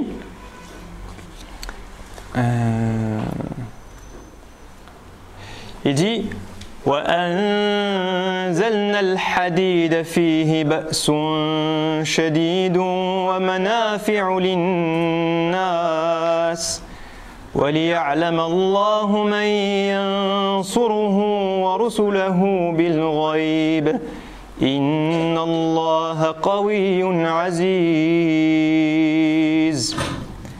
Donc il dit juste avant, لَقَدْ أَرْسَلْنَا رُسُلَنَا بِالْبَيِّنَاتِ وَالْكِتَابِ. Nous avons envoyé nos messagers avec les livres, avec des prophéties. Donc on comprend les messagers, le livre, la prophétie. Et il dit ensuite wa anzalna al-hadid. Et lorsque vous regardez l'image du fer qu'Allah nous donne dans Surat Al-Hadid, d'abord, numéro 1, il dit anzalna al-hadid. Donc le fer, il vient du ciel. Donc ça veut dire que le fer est connecté au ciel. Le fer, comme le Coran descend du ciel, le fer descend du ciel. Comme Allah nous a dit, connectez vos cœurs au ciel, connectez vos cœurs à Allah, connectez vos cœurs à la parole d'Allah. Il nous dit le fer, à la base, il est connecté au ciel, il vient du ciel et il est connecté à Allah subhanahu wa ta'ala. Anzalna al-hadid. Ensuite, il dit fihi ba'sun shadid. 2. Al-hadid est fort. Al-hadid, le fer, c'est un matériau solide. Lorsque vous construisez une tour Eiffel, vous la construisez en fer. C'est pas pour rien. Parce que vous voulez un matériau solide qui tient le vent, le temps, la corrosion. Des centaines d'années plus tard, l'édifice est encore là. Pourtant, je ne l'ai plus là. Et ça, c'est l'image aussi du prophète sallallahu alayhi wa sallam et du deuxième enseignement. C'était Aminu billah wa rasulihi. Donc le deuxième exemple inspirant de l'hadid, c'est soyez des croyants forts, comme le fer est fort. Soyez des croyants forts, comme le prophète sallallahu alayhi wa sallam est fort. Ne soyez pas des croyants faibles. Ne soyez pas des croyants qui oublient leur foi. Ne soyez pas des croyants dont le comportement n'est pas bon. Ne soyez pas des croyants qui ont peur d'aller et d'agir et de faire et de se comporter comme un vrai croyant, comme un vrai musulman. Soyez des croyants forts, comme le prophète sallallahu alayhi wa sallam est un croyant fort et comme le fer est fort. Et troisième élément du fer, fihi ba'sun shadidun wa manafi'u linnas. Et des bienfaits pour l'humanité tout entière. Subhanallah. Et vous voyez qu'il y a 1400 ans, Allah nous a dit que le fer contiendrait des bienfaits pour An-Nas, l'humanité tout entière. Et aujourd'hui, la tour Eiffel est faite de fer. Dans cet édifice, il y a du fer. Pour construire un édifice, il faut du fer. Dans une table, vous prenez les jambes, les pieds, vous avez du métal, du fer. Dans les processeurs, dans les téléphones, les smartphones, la caméra, le micro, tout ce qui nous entoure, très souvent contient soit du fer, soit des alliages de fer. Et Allah a dit manafi'a linnas. Vous allez dans un hôpital, vous avez besoin de fer. Vous prenez un IRM, il y a du fer dedans. Vous faites une radio, vous avez besoin d'appareils électroniques. Dans votre voiture, il y a du fer. Dans votre maison, votre télévision, il y a du fer. Dans votre ordinateur, il y a du fer. Aujourd'hui, il n'y a pas un jour, vous sortez de chez vous, vous ne croisez pas du fer. Et Allah a dit manafi'a linnas. Des utilités, des bienfaits pour l'humanité tout entière. Et jusqu'aujourd'hui, en 2022, on profite des utilités et des bienfaits du fer. Et Dieu sait ce qu'il y aura comme encore innovation et technologie et invention qui utilisent le fer dans les décennies ou dans les centaines ou des milliers d'années à venir. Donc le troisième message qui ressemble à wa anfiqu mimma ja'alnakum mustakhlafina fi. Soyez des croyants qui dépensent d'eux-mêmes et qui deviennent eux-mêmes utiles à l'humanité tout entière, comme le fer est utile à l'humanité tout entière. Le fer, il est utile à tout le monde. Il est dans vos poches, il est dans vos maisons, dans votre voiture, dans votre travail, dans votre quotidien, il est là. Et bien il faut que le musulman il soit comme le fer. Que le musulman, comme le dit le prophète sallallahu alayhi wa sallam, le musulman est comme la pluie. Là où elle tombe, elle ramène du bien. Là où il y a un musulman, il faut qu'il y ait du bien. Là où il y a un musulman, il faut qu'il y ait une utilité pour les êtres humains. Là où il y a un musulman, il faut qu'on trouve un bienfait. Le musulman est comme la pluie. Le musulman est comme le fer. Il est utile à l'humanité tout entière. D'accord? Donc Surat Al-Hadid, la sourate du fer, s'appelle comme ça parce que c'est un moyen mnémotechnique de retenir le message de la sourate et l'inspiration de la sourate qui est finalement soyez comme le fer, connecté à Allah tous les jours, votre cœur est connecté à la parole d'Allah et au rappel d'Allah subhanahu wa ta'ala pour être des croyants qui ont la foi dans le cœur et pas juste dans la langue. Être fort comme le fer, comme le prophète sallallahu alayhi wa sallam, avoir ce modèle comportemental, ce modèle de vie, cette force dans la foi, cette force de caractère, cette force de comportement. Et 3, avoir une mission, un intérêt, une empreinte qu'on laisse avant de mourir et qui est utile à l'humanité tout entière. Comme le prophète sallallahu alayhi wa sallam a été rahmatan lil alamin et comme le fer est manafi'a linnas, soyons nous aussi des croyants, des musulmans qui sont utiles, incha'Allah, à l'humanité tout entière. أقول قولي هذا واستغفر الله لي ولكم فاستغفروه إنه هو الغفور الرحيم بارك الله فيكم.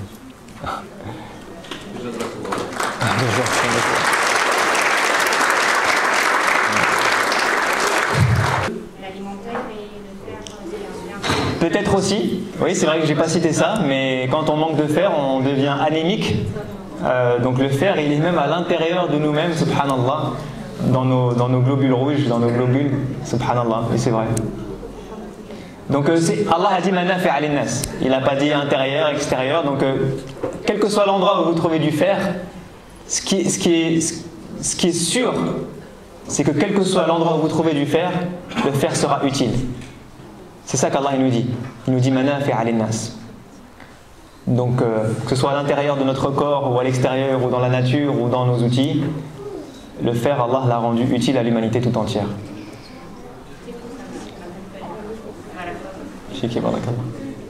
Oui. Alaykoum salam.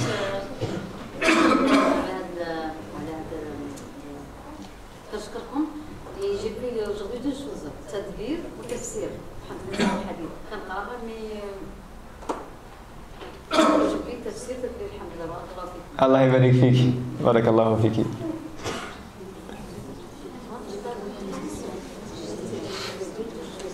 C'était pas une question, elle nous disait qu'aujourd'hui, du coup, elle avait profité à la fois du tafsir et de la méditation de la sourate, c'est ça? Alhamdulillah, barakallahu fiki. Si ça a été utile, alhamdulillah, qu'Allah accepte. Oui.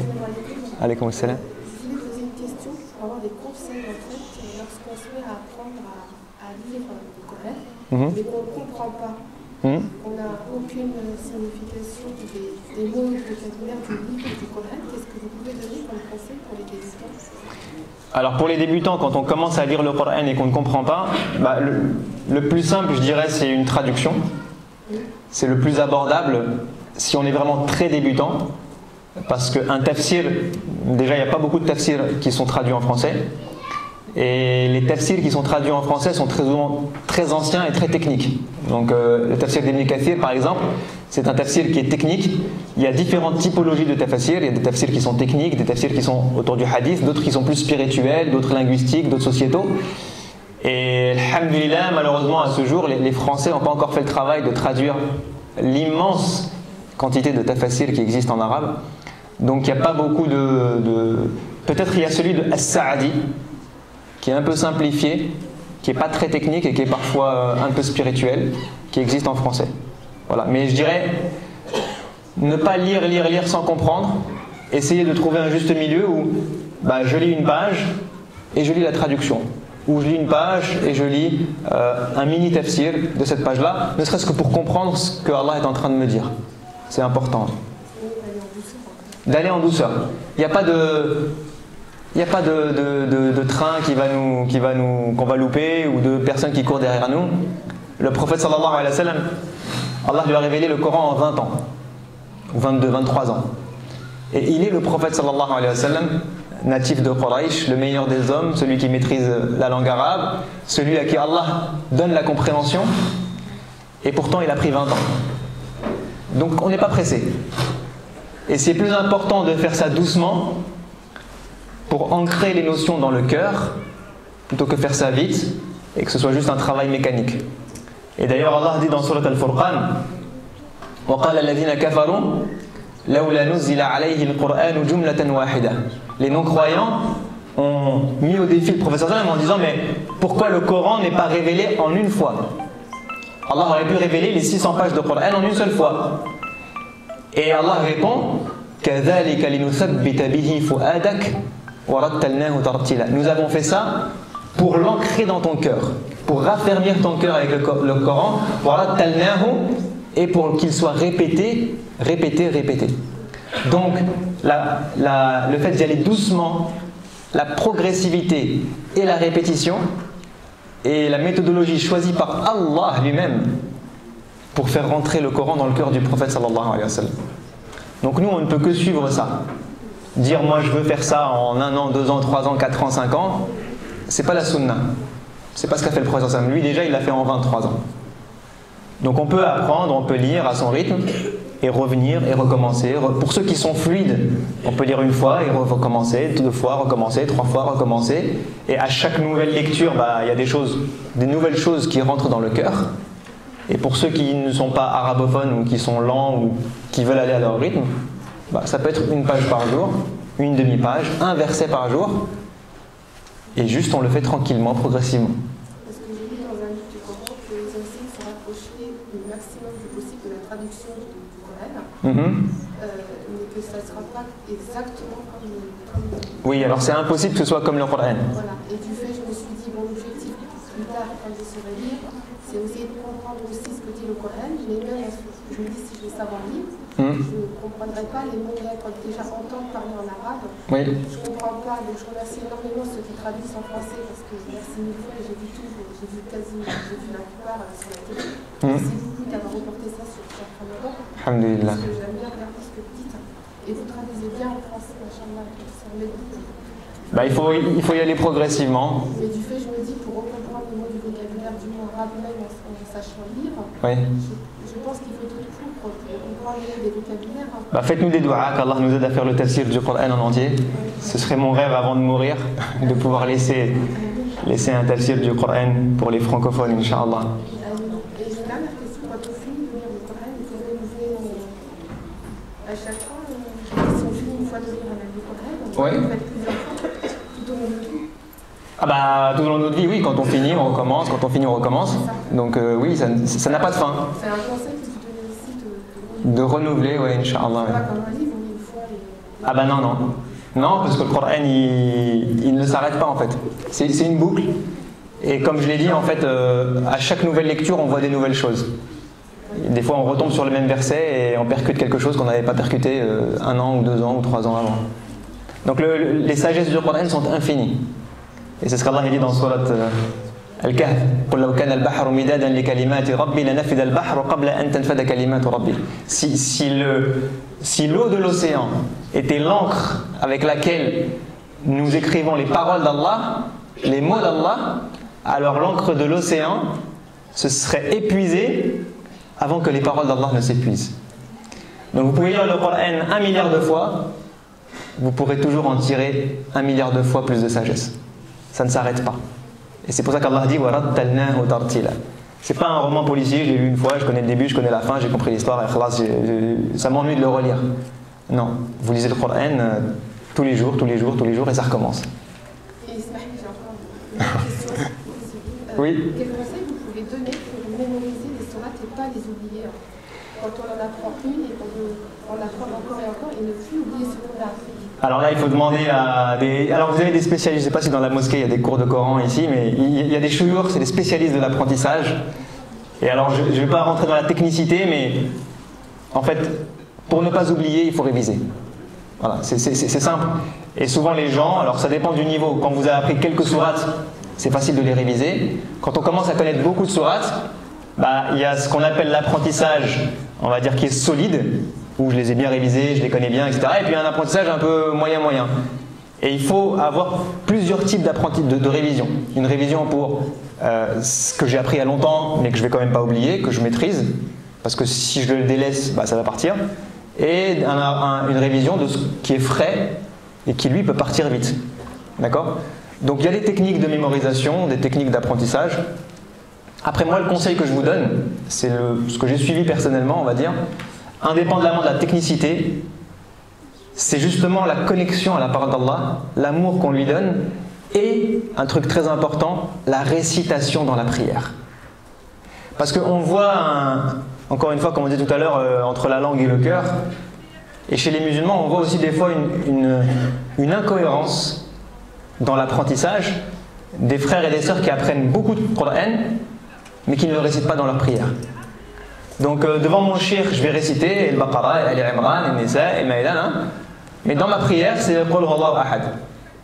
Et en fait, le Coran a été révélé pour être récité dans la prière. C'est sa fonction numéro 1. C'est la première utilisation, ça a été être récité dans la prière. Et juste le fait de le réciter dans la prière, bah, ça nous connecte, ça lui donne un goût différent, ça permet de le méditer, ça permet d'avoir des prières de qualité, et ça permet en partie de ne pas l'oublier. Donc quelqu'un qui apprend dans un institut, mais qui ne récite pas ce qu'il a appris dans la prière, bah, le jour où il arrête l'institut, il a tout oublié. Voilà. Celui qui fait de sa prière un moment de connexion à Allah, de connexion au Coran, de révision et de méditation, le jour où il n'a plus d'institut, il a sa prière. Et ce qu'il a appris, ça reste. Et en plus, ça donne un goût. réciter le Coran dans la prière, c'est beau, ça nous donne des émotions, ça nous fait méditer, ça nous connecte à Allah. Ça donne un goût qui est différent de je vais réciter à mon cheikh la page et je suis là à la technicité de la haraka, du mad, du waqf, etc., etc. Donc il y a un travail mécanique, il y a un travail spirituel. Essayez de faire les deux, Inch'Allah. Et encore une fois, à votre rythme. Il n'y a pas de... Il a été révélé en 23 ans. Il y a des frères qui l'apprennent en 1 an, il y a des frères qui l'apprennent en 3 mois, alhamdulillah. Il y en a qui... Moi, j'ai appris le Coran dans les transports en commun. Mon temps, c'était 1 heure le matin d'apprentissage. J'avais que ça. Allah ghalib. J'ai fait ça pendant 10-12 ans, jusqu'à le terminer, alhamdulillah. Mais j'ai appris que dans les transports. J'avais pas d'institut, j'avais pas de shir. J'avais un shir en Égypte que je voyais une fois par an. Et j'ai avancé. Il n'y a personne qui vous court derrière. Celui qui le fait en 1 an, il le fait. Celui qui le fait en 20 ans, alhamdulillah, il le fait en 20 ans. Et au passage, statistiquement, 1 verset par jour, ça vous fait apprendre le Coran en 20 ans. Parce qu'en 20 ans, vous faites 365 fois 20, ça fait 7000 et des poussières, 7300. Le Coran contient 6300 et des poussières versés. D'accord? Si vous apprenez 1 verset par jour, en 20 ans, vous avez appris le Coran. Le prophète sallam, il a mis 20 ans. Donc ça veut dire qu'en moyenne, le prophète sallam recevait 1 verset par jour. Statistiquement, si on moyenne ça d'un point de vue mathématique sur les 23 années de révélation, c'était même un peu moins d'1 verset par jour. Quand on le voit comme ça, on dit c'est abordable 1 verset par jour. Il faut juste avoir l'endurance de tenir 20 ans. Après, au bout de 20 ans, vous êtes heureux. Inch'Allah. Et au niveau des accents, on a du mal à prononcer. C'est la dernière. Et tout ce qui est autour de l'apprentissage du Coran, tu sais, il y a des profs, et je pense qu'ils sont assez qualifiés, ils peuvent te répondre sur Inch'Allah. Merci. De rien. Est-ce qu'il y a d'autres questions? Oui. Allez, comme ça. Vous avez déjà oublié? Donc les 4 derniers conseils. Le premier, c'est une connexion régulière au dhikr et à la parole d'Allah subhanahu wa ta'ala.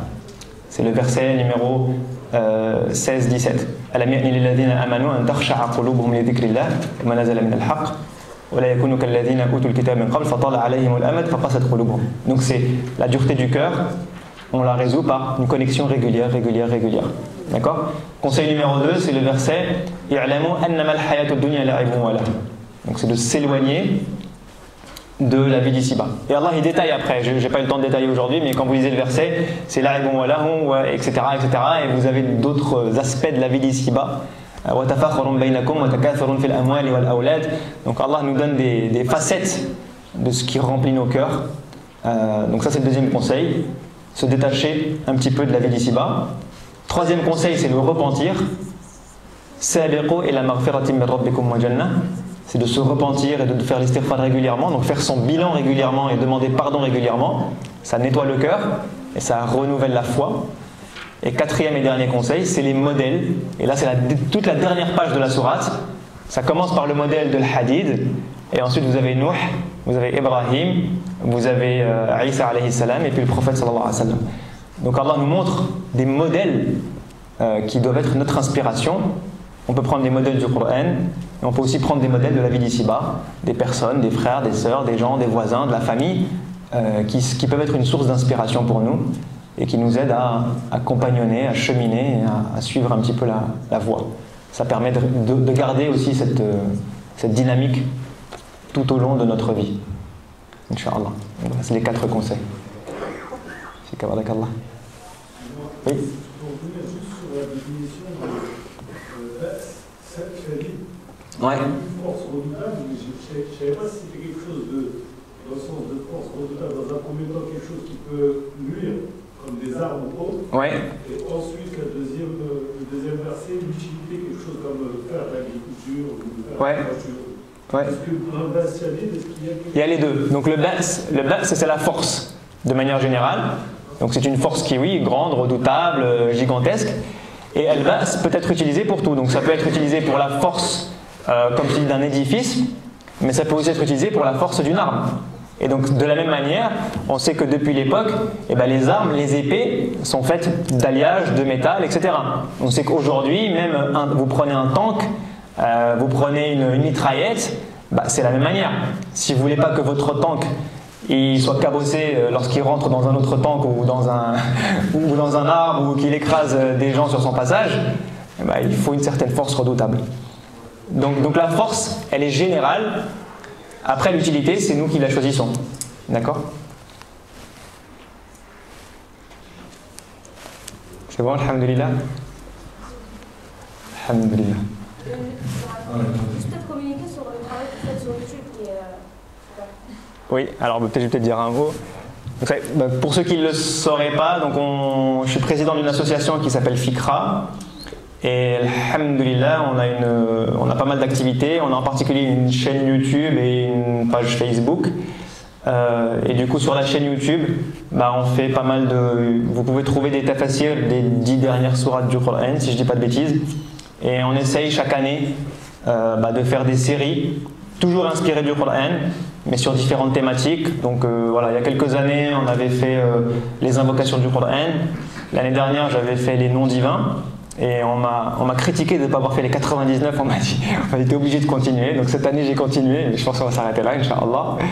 Donc il y en a une trentaine, un peu 30 ou 40 je pense, parce que certains sont faits en 2 en 1. Et voilà, donc encore une fois, mon rêve ce serait de pouvoir faire le tafsir du Coran en entier, de faire que tout le monde puisse vivre le Coran et le comprendre, Inch'Allah. Et on diffuse ça principalement à travers cette chaîne YouTube. Donc n'hésitez pas à aller voir, Inch'Allah. Et à nous faire des doigts. Qu'Allah accepte et qu'Allah nous aide à continuer à trouver la force et le temps, Inch'Allah. في ساحة للعلم كنا نلتقي والحب والإخلاص زاد قلوبنا نمضي إلى نور اليقين ونرتقي قمم الفلاح وتاجنا أخلاقنا في ساحة للعلم كنا نلتقي والحب والإخلاص